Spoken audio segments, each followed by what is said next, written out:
Pessoal, boa noite. Eu vou falar aqui um comentário sobre algumas questões que eu escuto, né, de pessoas que vêm me mandando mensagem, que é sobre o significado do mandala. O que é o mandala?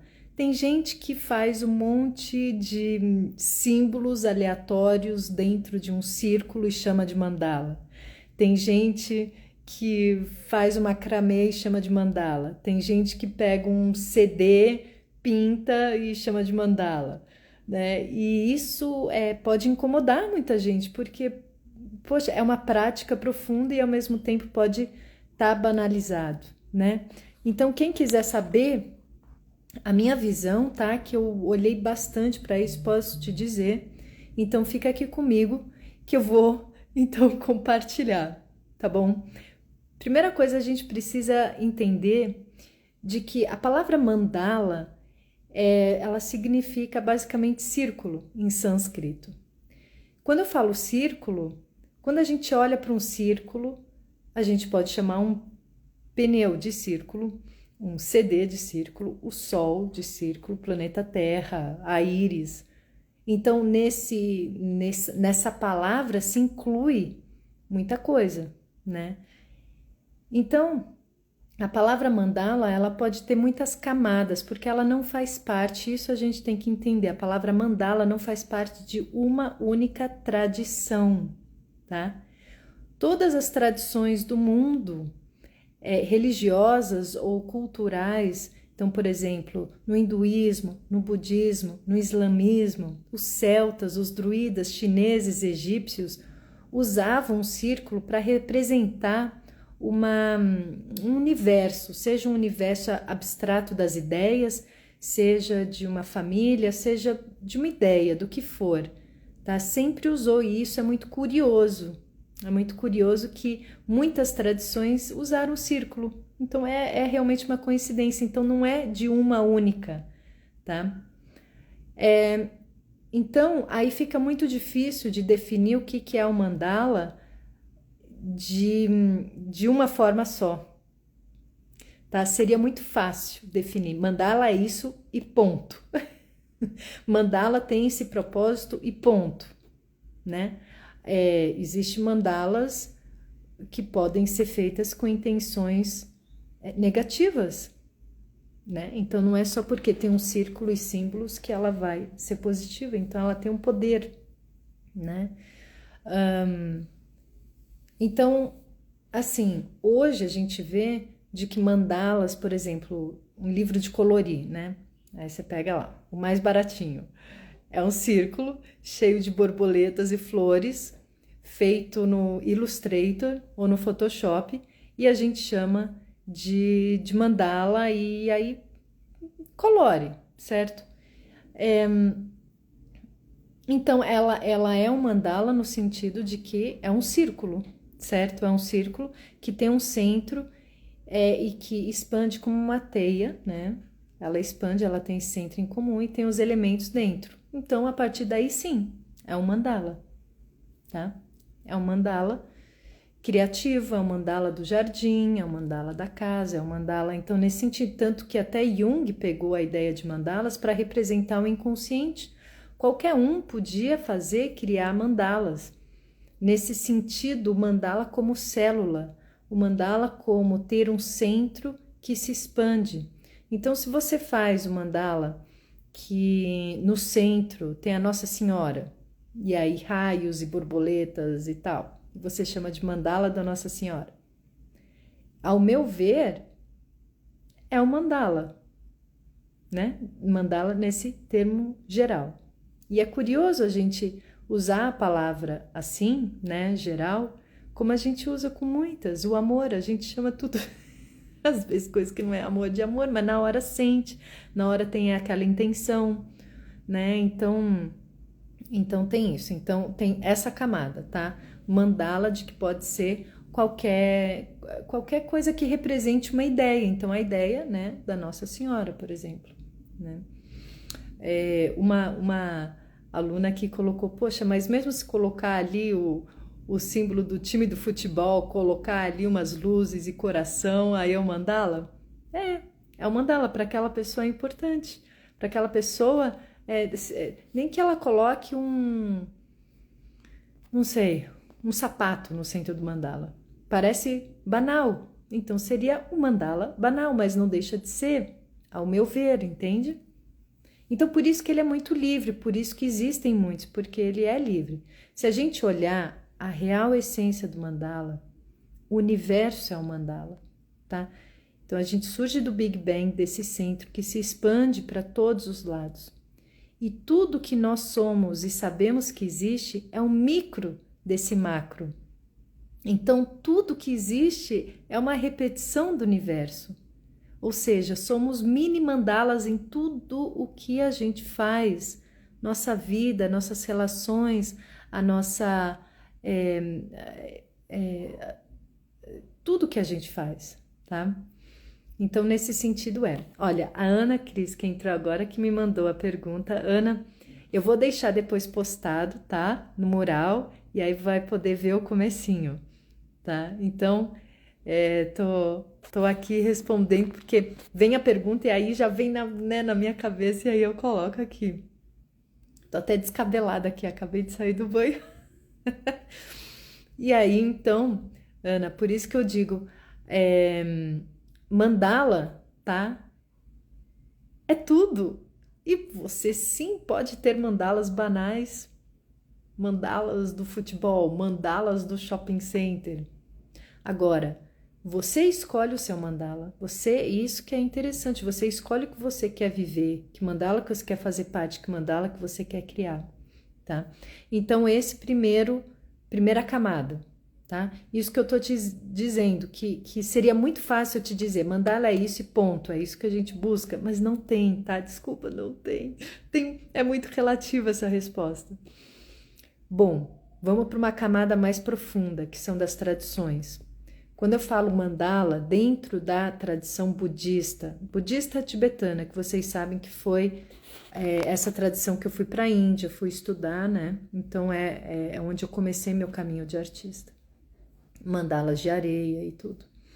Então, mandala, nessa tradição, é uma planta arquitetônica do templo das deidades. E cada deidade é um arquétipo da mente iluminada do Buda, nossa capacidade mais benéfica, tá? Nós temos a sementinha do bem e do mal, né? Nós temos. Então, dependendo se aguar aquilo, pode despertar o que eles chamam da mente do Buda. Então, é como se nós tivéssemos essa planta dentro de nós mesmos que, se desenharmos, se visualizarmos, os tibetanos fazem muita prática da visualização. Essa prática você está aguando o templo, tá, dos deuses, que é a sua capacidade de se manifestar com sabedoria no mundo, se você cultivar. E esse cultivo é feito através dos mandalas. Esses mandalas no budismo se chamam Kora. Eles têm um nome em tibetano. Ai, meu Deus, Kora. E aí, dependendo do mandala, Kora disso, daquilo, que significa círculo também. Tem um outro nome. Então, se você... desculpa, perdi aqui um pouco mais. Os mandalas tibetanos, eles são fixos, você não cria, tá? Os mandalas dentro das tradições, você não bota um Buda aqui, um Buda ali, onde você quer, bem, entende? Os mandalas são feitos por seres que tiveram a visão direta com as deidades e tiveram instruções para que fossem montadas daquela maneira para atingir a perfeição daquele arquétipo, tá? Isso no budismo tibetano, que é associado a vários Budas. No budismo existem vários Budas, não só o Buda histórico, mas muitos Budas. A ideia é que você se torne um Buda. Então, quando você vai aprender no budismo, por exemplo, na tradição budista, o mandala, você copia, você não cria, tá?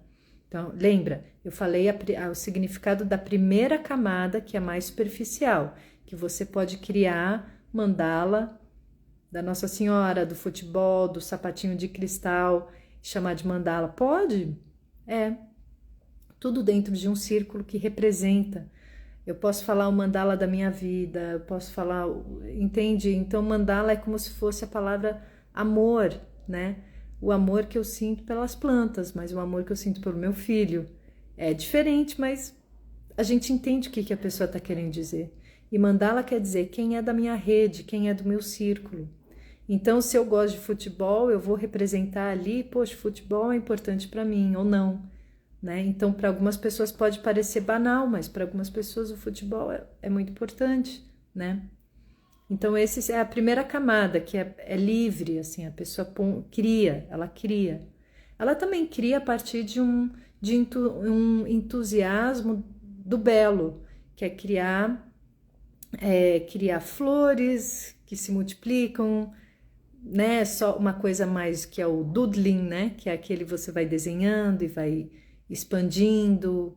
É como se fosse mais terapêutico, né? Porque através da repetição dos traços ou do pontilhismo tem um efeito terapêutico, né? E a prática dos pontinhos da simetria você vai se acalmando e aí você cria também, tá? Mas ela não é um mandala budista, não é um mandala hindu, não é um mandala islâmico nem celta, é um mandala teu e é possível.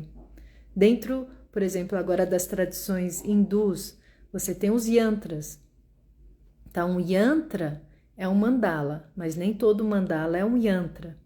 Pensa nos yantras como talismãs. Eles criaram a partir das formas, como se fossem chaves que abrem portas energéticas, e eles trabalham dessa forma. Então, também, os yantras, que são mandalas na tradição hindu, eles também são fixos, você não vai inventar. E aí, isso é um ponto que me incomoda. A pessoa pega o yantra de Ganesha e faz da cor que quiser, ou como quiser. Só não chama isso de yantra, porque não é. O yantra vem de ancestrais, de milênios de anos. E quando você faz isso, você quebra a corrente da sabedoria ancestral, que hoje a gente está fazendo com tudo. E por isso eu acho que é tão importante também procurar saber melhor e dar os créditos para a tradição. Porque você pegou o bonde andando, né? Alguém já fez aquilo para você. Então é importante sempre dar os créditos dos seus mestres, da tradição que você está falando, tá? Por exemplo, na tradição islâmica, né, que é muito dos mandalas que eu faço na escola do Oriente Médio. Eu não falo muito E olha, eu faço os mandalas e eu e eu sigo o budismo, então assim, eu olho todas as tradições, né? Mas na tradição islâmica, já os mandalas também tem um outro nome, e que não é um, são vários, dependendo das formas, né? E eles, a ideia de usar geometria, e olha que lindo isso, eu acho lindo esse simbolismo, dessa ideia de surgir de um ponto que expande infinitamente. É imitação, isso quando você desenha mandalas, usando a geometria, que são as fórmulas que está na natureza e no universo, e você expande, você está imitando a ação do Criador. É como se você imitasse o movimento do universo quando você faz mandalas. E isso é explicado dentro da tradição islâmica. Isso é muito lindo. Então você não vê nenhuma representação de Deus, do divino, de forma humana, e sim geométrica. E eles mesmos, os árabes, os persas, já diziam que a linguagem de Deus é matemática. E isso eu nunca entendi, eu já tinha ouvido isso e achava, puxa, como assim matemática, uma coisa tão lógica e racional, né? E eu tinha um preconceito com a matemática, porque eu sempre fui muito ruim nisso, porque nos ensinam de uma forma seca e feia mesmo, mas ela é mágica, é ela que faz a música e ela que sustenta a forma. E, ao meu ver, a tradição do Oriente Médio, toda aquela parte, né, que a gente conhece, que o Islã rege, e usou muito bem essa ideia da geometria na natureza para representar dentro da religião deles a ideia do divino. Isso que mais me encanta, né? E nela, quando você aprende as fórmulas, você pode criar seus próprios mandalas, porque se eles são infinitos, né? Então, por exemplo, no meu curso que eu ensino as divisões, de 5, você aprende a fazer estrela de 5 pontas, de 6 pontas, de 8 pontas, de 16 pontas. E aí você cria, entende? Já é diferente com os mandalas hindus e budistas, que são fixos. Eles não expandem infinitamente, né? Aí você já viu, poxa, mandala diferente, né? Totalmente diferente. E ainda assim a gente usa o termo, um termo para todos eles. Então é complicado dizer isso é e isso não é, porque vai depender, né? Depende. Então, o que eu acho errado é, por exemplo, criar uma coisa e chamar, é um mandala indiano. Da onde você pegou? De que tradição? De que escritura? De que sutra foi isso? Foi tirado, né? Porque nas tradições é tudo transmissões. Não é sobre você ser pessoal que criou aquilo, mas é uma transmissão de conhecimento. Então, quando você muda aquilo, você está mudando uma tradição de milênios de anos, você está quebrando. Então, toma muito cuidado quando você fala sobre as tradições, né? Eu acho que tem que ter a humildade de fazer, treinar, pode errar, mas sai perguntando, sai, né? E se une a Sangha. Sangha quer dizer essa comunidade, quem estuda o Dharma. O Dharma seria, né, tanto na Índia, que eles chamam Dharma, é o estudo da verdade, né? Então vê de que tradição. E sim, traga também a tua contemplação, a tua verdade. Use esses elementos como se fossem ferramentas que te ensinam a pensar. E hoje, gente, eu não sei, mas talvez vocês vão concordar comigo se você está aqui. As pessoas têm preguiça de pensar, de indagar, querem respostas prontas. Querem respostas prontas porque é fácil. Inclusive, o fanatismo na religião acontece porque a pessoa não pensa. Ela só assim, me diz o que tem que fazer que eu faço. E a sensação de que eu estou sendo certo e justo já é o suficiente para eu fazer. E aí você vê guerras santas, né, matando com a justificativa de que eu estou certo, eu estou unido a Deus, sem questionar o ato. E é um questionamento muito pessoal, né? Então, pega tudo que você aprende, cria assim os seus mandalas, cria a sua arte, indaga, usa tudo que você aprende das tradições para questionar o seu caminho, ser mestre de si mesmo. Não pergunta,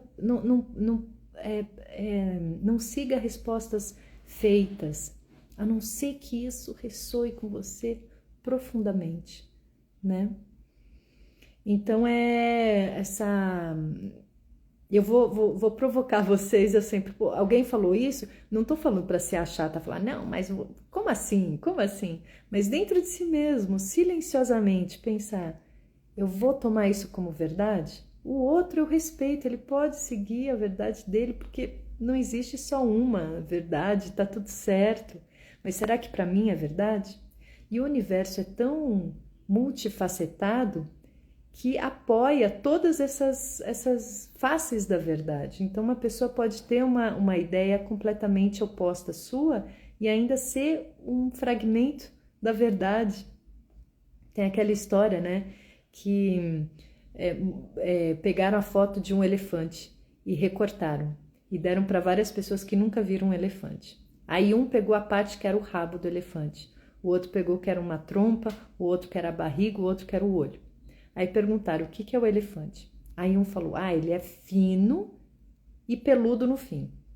Aí o outro falou, não, o que é isso? Ele é grosso e se enrola numa espiral. Não, elefante não é assim, elefante eu vi, ele é achatado e feito de uma pele muito grossa. E todos começaram a brigar. Até que alguém então juntou os pedaços e falou, gente, isso é o elefante. Ele inclui todas as partes e todos vocês estavam certos. Só que é errado de discordar, né? Entenderam como a gente faz com a verdade? Então, às vezes a gente olha um pedaço da verdade, o outro também olha um pedaço, mas não consegue unir, né? E fazer o big picture, né? Fazer a imagem completa. Então, respeita quando o outro tem. Talvez a gente não tenha capacidade de realmente entender por que que o outro faz daquela maneira, mas é o caminho dele. Para você faz sentido? Você está respeitando também a tradição sem quebrar, né? Sem insultar? Então, respeitar os nossos ancestrais dessa maneira, né? E aproveitar o que eles nos deixaram. E isso que é importante, respeitar não significa aceitar tudo e falar tá certo, tá certo, tá certo. É questionar, tá certo, mas isso é para mim? Isso faz parte para mim? Né? Vai me ajudar na minha caminhada? Se não faz, respeito, agradeço e deixo, tá? Então, para deixar aqui no final, uma outra pergunta que vem muito, por que que eu falo o mandala? Também não está errado você falar a mandala, mas eu aprendi o mandala em base da palavra sânscrita, que é masculina. A maioria das palavras em sânscrito que terminam em A são masculinas. Então eu falo o mandala. Porém, em português, tudo que termina com A é feminino e aí já brasileirou e tudo bem, né? Tá? Então é por isso que eu falo o mandala. Mas também se você falar mandala não tá errado. Tá bom, queridas? Se tiverem comentários, compartilhamento, dúvida, deixem aí depois no comentário, porque é graças a vocês que perguntam o que passa na cabeça de vocês sobre esse tema tão vasto, né? A palavra mandala tão vasto quanto o amor, tá? Então me põe aqui, que aí eu sempre tento compartilhar, pelo menos, né, da minha visão, né? Da minha visão, eu respeito a visão de cada um. Queridas, obrigada, Nanda, Deus aí, Maria, Iana, Sheila, todo mundo. Isso, que bom. Tá bom, queridas? Então deixa aí sua pergunta, o seu compartilhar, a tua sabedoria, né? Um pedaço da imagem ali do elefante, uma hora a gente junta tudo e se ilumina. Tá bom? Um beijo no coração, ótimos sonhos, boa noite. Que bom.